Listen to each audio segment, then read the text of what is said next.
తలండి శ్రావణి కుటుంబానికి అండగా నిలుస్తామని సిర్పూర్ ఎమ్మెల్యే పాల్వాయి హరీష్ బాబు తెలిపారు. కొమరం భీం ఆసిఫాబాద్ జిల్లా దహేగావ్ మండలంలో ఆయన పర్యటించారు.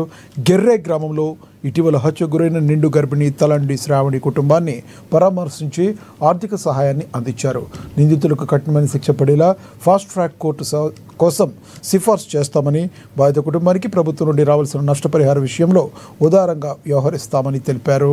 ఇందిరమ్మ ఇళ్లు మంజూరు చేస్తామని, కుటుంబంలో ఒకరికి ప్రభుత్వ ఉద్యోగం కల్పిస్తామని హామీ ఇచ్చారు.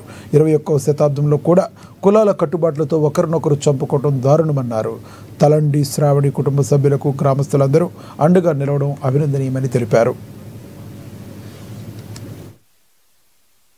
ఇవాళ దహేగావ్ మండలం గెర్రె గ్రామంలో ఇటీవల దారుణంగా హత్యకు గురైన నిండు చూలాలు 9 నెలల గర్భవతి శ్రీమతి తలండి శ్రావణి గారి కుటుంబాన్ని పరామర్శించడం జరిగింది. వాళ్ళ తల్లి, తండ్రులు, వాళ్ళ తమ్ముళ్ళు, అన్న అందరితోటి మాట్లాడడం జరిగింది. చాలా దారుణం ఇది. సభ్య సమాజం పూర్తిగా ఖండించాల్సిన అవసరం ఉన్నది. తలదించుకోవాల్సిన సమయం ఆసన్నమైంది.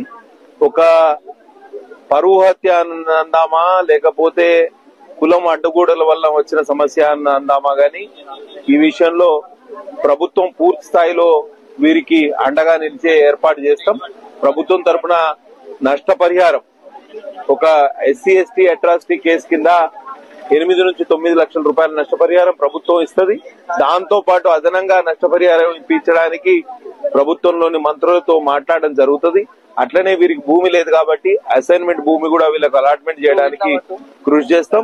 ఇది ఒక్కటే కాకుండా నిందితులు ఎవరైతే 4 ఉన్నారో వారికి పూర్తి స్థాయిలో శిక్ష పడే విధంగా కూడా చర్యలు తీసుకుంటాం. ఈ కుటుంబానికి పూర్తి స్థాయిలో అండగా నిలుస్తామని మీకు అందరికీ తెలియజేస్తూ, ఈ ఎవరైతే వాళ్ళ అన్న ఉన్నాడో ఆయన ఇంటర్మీడియట్ చదివిండు, తప్పకుండా గవర్నమెంట్ జాబు ఏదైనా అయితే either outsourcing or contract or permanent సమాజానికి తెలియజెప్పడానికి మీరు కృషి చేసినారు కాబట్టి మీకు కూడా ప్రత్యేక ధన్యవాదాలు తెలియజేస్తూ సెలవు తీసుకుంటున్నా.